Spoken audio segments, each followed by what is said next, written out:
Welcome to Tiki Central, Canada. Ever wonder what's in that cool, refreshing drink that you just have to have on that hot summer's day? Me too. Picture a man going on a journey beyond sight and sound. He has left society. He has entered Tiki Central with palm trees, beach sand, blue skies, and God, get me a drink now. Here are your hosts, Craig and Cam, and their wacky views in drinks, life, and maybe information. Hey folks, and how we doing today? Hey, this is Tiki Central, and I'm Craig. I am your bartender, mixologist, and information for the hour. And this is our first episode of 2019. We want to thank all of our listeners, by the way, for 2018. And that was actually, we're up to, I think, 800 listeners. And we also want to say thank you to some listeners overseas. We have some in Germany, China, Russia, and England, of all places. Pretty amazing. If you haven't noticed, if you haven't heard on another side of your headset here, Cam is not here today. Unfortunately, he's still on vacation. I think he's skiing the slopes of Banff at this moment as we speak. I'm sure he's listening to us. Hey, Cam, how you doing? But I do have some special guests today. I have Mike and Dan, who are regulars of Earl of Sussex. So, Dan, why don't you introduce yourself and anything about yourself? Oh, hey, everybody. I'm Dan. I'm a pretty cool guy. I'm a regular at the Earl of Sussex. This isn't the dating game, Dan. You don't have to, give him a bio. But maybe I can find somebody. I also host the trivia nights at the Earl of Sussex. That's right. Dan is the Al Trebek of Earl of Sussex. Exactly like him. My mustache is better. That's right. Actually, what me and Cam called you was the G.I. Joe of nice. Trivia Pursuit. G.I. Joe of Trivia There we Pursuit. go. So I have a question, Dan. So have you had, what's the weirdest thing that's happened so far in the Trivia Pursuit that you guys have done so far? The weirdest thing that's happened. Or the weirdest answer maybe you've gotten from somebody? Ooh, that is a good question. Yeah. Had one table that just always wanted to be a table of 7, but maximum table of 6 is pretty much the weirdest thing. And the one guy stepped aside and they looked back and he's like, hey, we're only 6 over there. I was like, yes, but if you join, that makes it 7. You're breaking the rules. And they wonder why they're not winning trivia. That's right, because they can't add. Simple counting. And I make everybody feel as if they're not as smart as I am. So I have all of the answers in front of me. That's right. So do you like give them sometimes the comments like, come on, dude, like, of course that's the answer. Oh, yeah. I'm totally smug about it. I'm making myself feel like a god up there. I'd say you must feel like a god. Oh, yeah, 100%. Just a couple hours of every week, it's like, yes, I am the no man. Oh, for sure. That's awesome. I know nothing, though. Without those papers in front of me. As long as you can pretend you know everything, though, that's what it really comes down to, is the perception that you know everything. Oh, yeah. Exactly. It comes down to it's how you perceive yourself to everybody else, right? Oh, yeah. It's all an illusion. It's all an illusion, but hey, pretty damn good illusion, I think, anyways. I have myself fooled. There you go. And so we also have Dan's brother, Mike, who's also another regular at Earl of Sussex, and a pretty cool guy to talk to as well. Hey, guys. I'm Mike. Thanks for listening and having me here. A little fun fact about myself, I collect antique fire equipment. What? Yeah, old helmets and fire extinguishers and those fire grenades. They're pretty interesting. Wait, grenades? Yeah, they're little glass containers full of fire retardant that you used to throw into the fire from a distance. Fire grenades. He's always putting out my fires. I know, I can't help it. Or starting them, it sounds like, more than anything. I bet camping with you guys is just so much fun. Oh my god, I can imagine. It's a hoot and a half sometimes. All I can see is, I'd be like pitch black, I'd be sitting in my tent, and all of a sudden this really hard, big glow comes from the front of my tent. So as you can see, this is why I brought these guys along. They're pretty cool guys, pretty comical, and great to talk to all the time. So I also want to let you guys know that our contest for December is over. And the winner actually is Shelley Price. I can't remember where she's from. She's Ontario somewhere. And congratulations, Shelley. We actually had over, I think, 300 people that applied to the contest, and she's the lucky one. So she won a bartender's kit and a $25 Visa gift card. Pretty cool. And so that's all we had about the contest. We're not doing any contests for a while. I think that we kind of contest ourselves out just a little bit too much, so we're going to take a little break from that. So we'll go on with the show. We're going to talk about the drink of the show. So what is this drink we're enjoying here? Okay, so the drink that we're trying out today is actually the Scorpion Bowl. And it's a tiki drink actually from back in the 40s. Oh, so where did this drink come from? And so it was actually a Trader Vic original bar drink. Actually, he was his third bestseller that he had back in the 40s. Oh, when did this traditional bowl come into play? So according to the books and research that I've done, and one of the particular people that I read is David Warnrick. And Warnrick is actually a bartender that went back and researched all the way back to like the 1400s, the 1500s of how bartenders and drinks were created, the tools that they used and everything. And so according to him and his research, basically from the mid-1600s to the mid-1800s in USA, the punch bowl was the thing to have. It was the thing that was at events, and then it kind of declined. So what's with this bowl in front of us here?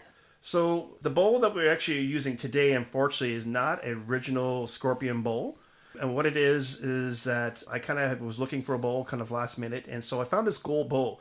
Now, you guys are going to see in the picture on the website, if you look at the skull bowl, the first thing I thought about was Indiana Jones and the it wasn't Temple of Doom, sorry, The Last Crusade. So if you ever remember back then watching the Indiana Jones series, The Last Crusade, when Harrison Ford, Indy's got to pick the right bowl, from that's basically that's the, what is it now I called it? The Holy Grail? The Holy Grail, Yeah. That's right. So, there's a whole, you chose wisely. The Knight Templar standing there.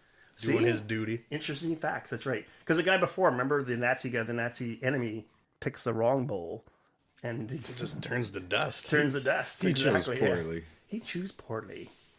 Well, it's funny because also too when the movie came out, Pepsi did a whole big huge campaign of "You chose wisely." Is that like the Pepsi challenge? Yeah, exactly. Okay. Yeah, you chose wisely. You chose Pepsi, so you get to live. And if you choose poorly, you age terribly and turn to dust. Well, I guess you can do that with Coke. I guess I'm not quite sure that works. Different kind of Coke, mind you. That's right. Not quite the Coca-Cola we're talking about here. That's exactly it. But I think, I think we chose wisely because this drink is pretty damn good. No? Very It's tasty. fantastic.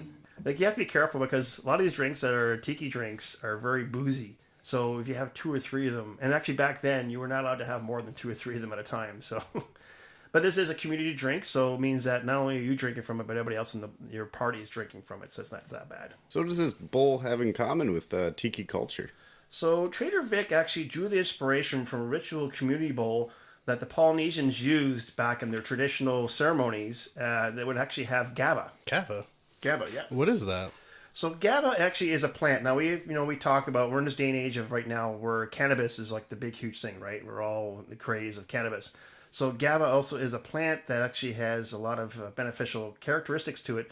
And so it was part of the Polynesian ceremonies, and also too when they would entertain diplomats or dignitaries from other tribes. So it was part of that ceremony as well. So what's the benefits to this kava? Right, so just like any drug, there's benefits and there's side effects. So the benefits that they actually had, and the reason why they drank this this particular plant was because it also helped with addiction. It boosted on your immune system. It helped promote sleeping and give you a little more awareness. It would also reduce inflammation. So basically, if you had an injury or something like that, it would also help reduce the inflammation on that.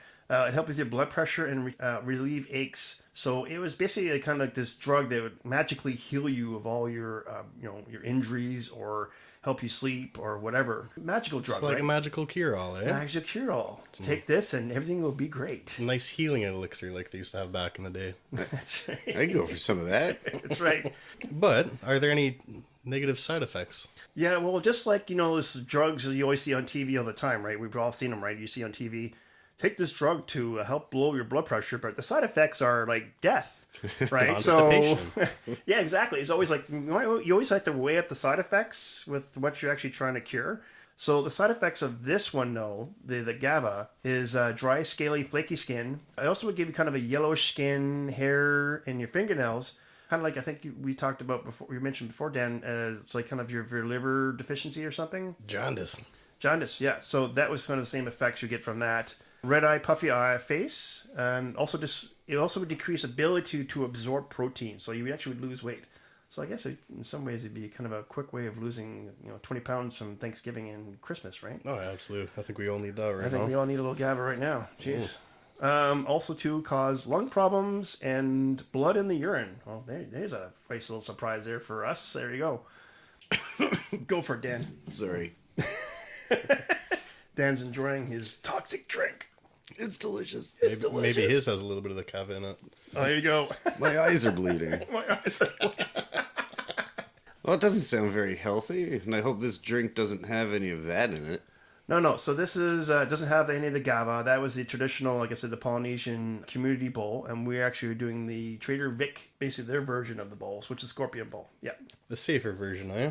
a little safer, yes, a little more on the pleasant side. Oh, absolutely. Is there a traditional way to drink this? So the traditional way that they would drink the bowl back then in the Kava Bowl is what they actually would use a word called bola. So bola is a Fiji word that actually means hello. So what you would do is you would say the word bola, then they would hand you, and you would clap your hands once, and then you gulp it down, so you wouldn't sip it, but you gulp down what was ever in the bowl, then you hand the bowl off, and then you clap 3 times. So this is the tradition they would do. So you basically would say bola, which means hello, then you clap your hands, then you get the bowl, you drink it down 1 gulp, you wouldn't sip it. Yeah, so then you get to pass off the bowl, and then you clap 3 times. Nice. That sounds like a fun tradition. Very tribal way. I mean, if you think about it, right? I like to clap every time I have a drink anyways. I've seen that. Or is that just you flagging me down saying, Craig, I need a refill? It could be both. Okay. It's a ceremony I have. No, here, and this is funny. So if you're not a resident of Earl of Sussex, so there is a tradition. So everyone gets their beers, and then one person, and this actually happened today when we're ready to record the podcast. One looks at the other, goes, smoke? Yep, smoke. And then like, everyone leaves the bar, goes outside to smoke their cigarette. Continue the conversation, which is funny because when you guys come back, it's almost like you have a different conversation going on than when you left. And then, yeah, everyone proceeds to sit down and go back to their drinks. It's just a funny tradition that happens at the Earl. And it's funny because, I mean, I see people's faces that are like not the regulars, where the bar will be like full. So like if Ryan and all his buddies and you guys are all there, so the whole woods is basically, the whole bar is full. And then you all evacuate the building all at once. Get up and leave at the same time. Everyone's looking at like, is there a fire? Is this a fire drill or something? Did I say something? Did I offend somebody? Like, no, this is what they do.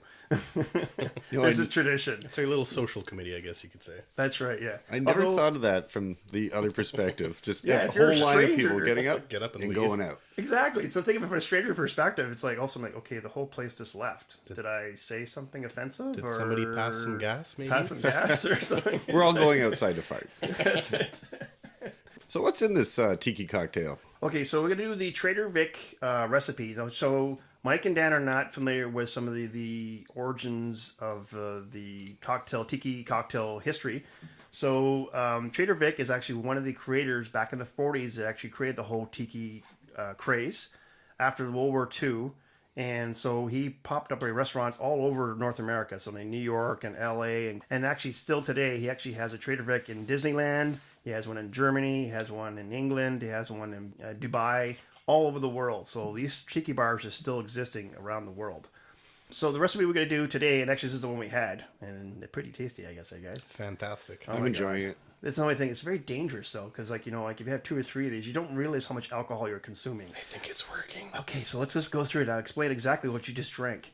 So we had 6 ounces of white rum, 1 ounce of brandy, 1.5 ounces of orgeat syrup. So that's like an almond syrup. You'll see that a lot in coffee shops. 4 ounces of lemon juice. Lemon juice. 6 ounces of orange juice. 2 cups of crushed ice. And then you're going to blend that for 10 seconds and then blow that into your bowl. Now, the bowl that we're using here actually is not a traditional scorpion bowl. Usually a scorpion bowl, in the middle of it, actually has kind of like this little volcano area where you actually would put in 151 and then light it on fire. Fire? That sounds dangerous. Yeah, that's why we didn't do it here. Should have brought my fire extinguisher with me. That's right. That or the hand grenades. I'm not quite sure which way we're going this one. It can go either way, I guess, right? One would be a little more fun than the other. Depending how the show's going to go, right? So what size is this bowl we're drinking out of? So the traditional bowl, the Scorpion Bowl, that we normally drink out of is a 32 ounce to 48 ounce drink. So basically it's about 3 or 4 servings of drinks that goes into the bowl, and then it's a group drink that everyone drinks from. So we're drinking out of some very long straws. Is that the way it's served at Trader Vic's restaurant? So basically the way it was done by the Polynesians was that, like I said, you take the sip and then pass the bowl. Trader Vic wanted to make it a little more intimate and a little more fun. So what he did is he basically gave everyone a 20-inch straw. Now, the straws we have today are not 20 inches. We're probably a little longer or a little shorter. So what it is a bowl go in the middle of the table, and then everyone gets these 20-inch straws, and everyone drinks all at the same time. So it's kind of like this cool, intimate party kind of zone. Also, too, don't forget the scorpion bowl would actually have fire in the middle. So I think that they were probably thinking from my perspective, especially back in the 60s when some of these girls would have some serious hairspray in their hair. And then Mike would have to come in with his fire extinguisher and put them out. Fire safety is very important. That's right. Absolutely. Well, it makes it super fun. Good way to share a drink with a group of friends. It's a group of drink, right? Yeah. Yeah, for sure. It's pretty awesome. Yeah, so there are other recipes, as you've mentioned in past episodes, of spin-offs and attempts to clone the drink? Yeah, so like we've mentioned in the Tiki culture that there's the one original drink, like say the Mai Tai, or in this case the Scorpion Bowl, and then there's always spin-offs. And the reason why there's spin-offs, like we've mentioned before in past episodes, is that Tiki culture was very secretive. So the ingredients were very secretive. So all of a sudden, you know, you go to another bar and then they try to, don't worry about it. Dan's just enjoying his drink. It's delicious. It's so smooth. So then there were spin-offs because people would try to clone it or try to recreate it. And that's exactly what you came up. That's what happened. So Steve Crane's Luau restaurant in 1958 actually tried their best to make a new version of that. Oh, that's fun. What was the recipe for that one? So the recipe is a little more balanced, a little more complex in that way. And actually that's why it made it a famous recipe. So the recipe is 2 ounces of golden Puerto Rican rum. Now, in that situation, what I've used in the past for Puerto Rican rum is Bacardi. So you can use 2 ounces of golden Bacardi rum, 2 ounces of gin, 1 ounce of brandy or cognac. Makes no difference which one you use. 2 ounces of orange juice, 1 ounce of fresh lime juice, 1 ounce of sugar syrup, which is 1-to-1 ratio of sugar and water. As you can see, this is a little more complex, a little more elaborate than the other one is. 3/4 of an ounce of orgeat syrup, which is that almond syrup we talked about. You can actually get that at a coffee shop or anywhere else. And then 8 ounces of ice, and then you blend that for 5 seconds, and away you go. You're all said and done. That sounds delicious. Yeah, no. I think we should just try all like one of each. And No, see how it may goes. as well. No harm done there. That's right. Oh, yeah. Market research. We're not quite sure how long the show will go from that, but hey, we'll go from there. Yeah, no worries. So who is Steve Crane? So Steve Crane is a person we've mentioned in the past, and he actually was a very famous American actor during the 30s and 40s. Then he became a restaurateur in the 1953s and actually opened up the Luau restaurant in California, which is actually a very popular celebrity restaurant at the time.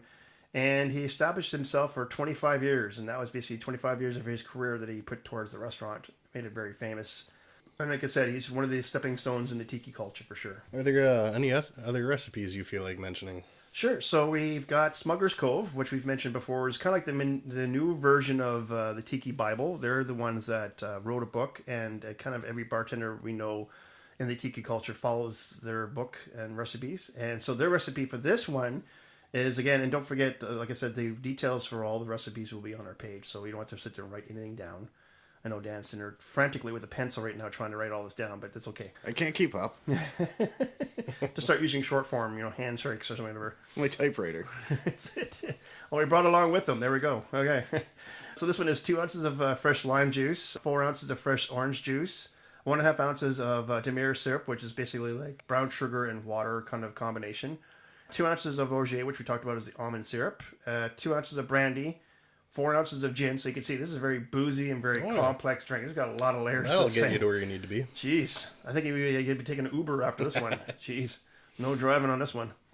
And 4 ounces of blended light aged rum on this one. Yeah, because imagine if you just had this one drink of all that booze and you got pulled over by a police officer. And how many drinks have you had today? Just one, officer. Just one. The But, bowl man, was on fire. It packed a wallop. And the bowl was on fire.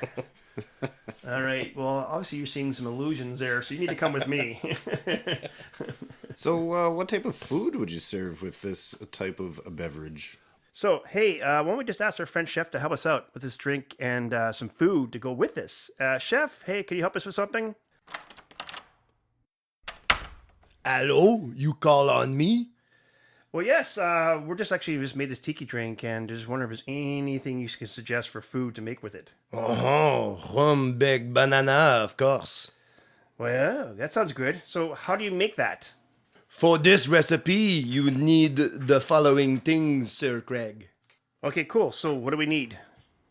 Well, firm bananas about 4, half cup fresh orange juice, dark spice rum 3 tablespoons, brown sugar 2 tablespoons, ground ginger half teaspoon, ground cinnamon half teaspoon, organic coconut oil. Wow, okay, that's pretty cool. So how do we make this recipe? So I'm just gonna break it down on the instructions. Well, you preheat the oven there 350 degrees Fahrenheit.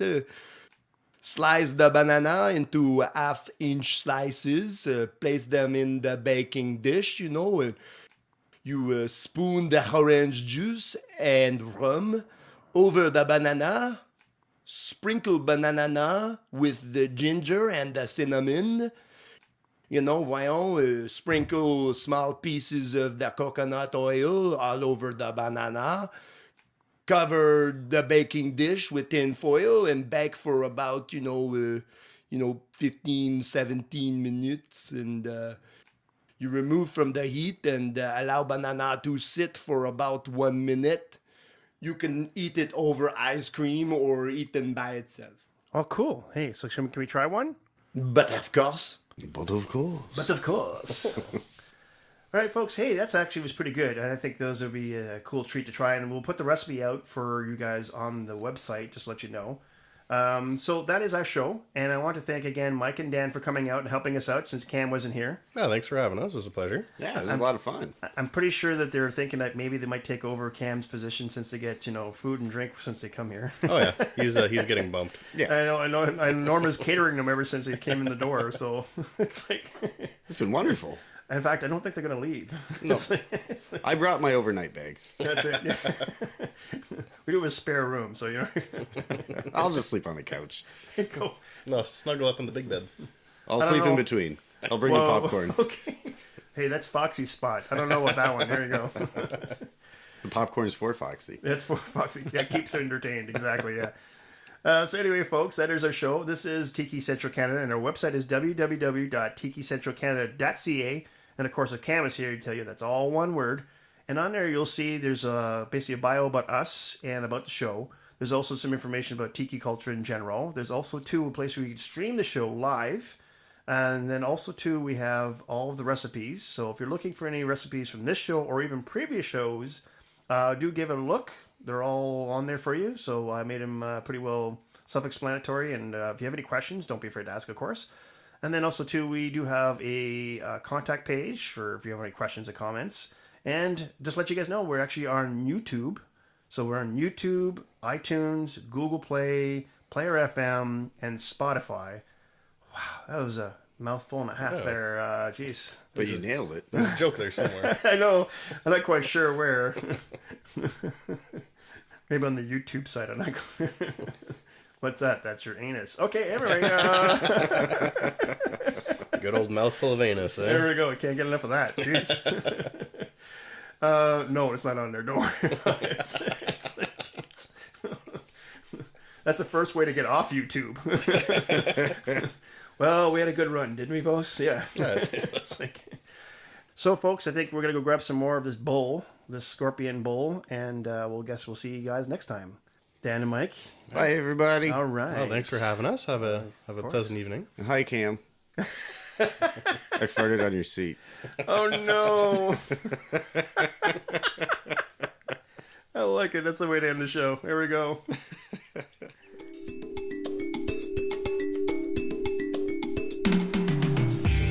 Well, I don't know about you, but I got informed. Guys, hey, guys, where's my drink?